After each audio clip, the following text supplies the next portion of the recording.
Hey you guys, today's recipe is Mongolian sauce. Alright, so what you're going to need is dark brown sugar, light soy sauce, minced garlic, olive oil, ginger, and flour, cornstarch. This is flour, and water.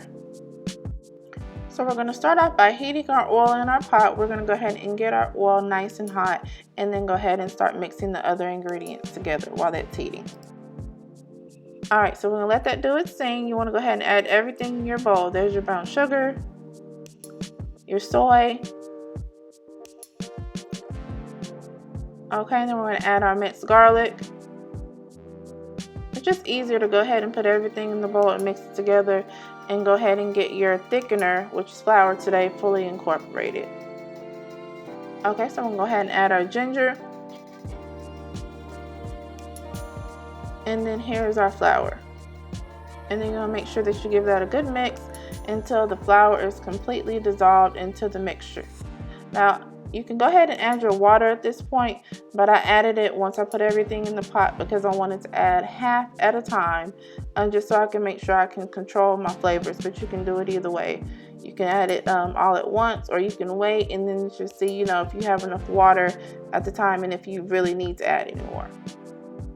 Add everything into your pot, and then you're going to go ahead and add your water at this point if you hadn't already. See, that's about half of that, and whisk it together. And then you want to go ahead and get this heated and going.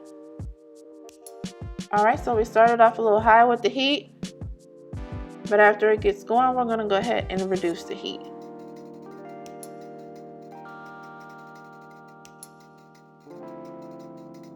Alright, giving it a little check first.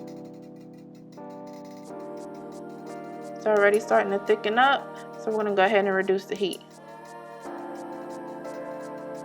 You want to go ahead and allow your sauce to simmer for a few minutes, and then you can go ahead and turn it off. This sauce is great for things like egg rolls, chicken. We actually have a Mongolian chicken recipe. We'll go ahead and link that above. And as always, we hope that you enjoyed this recipe. Please like it, share it, subscribe to our channel if you haven't already, and we'll definitely catch you next time.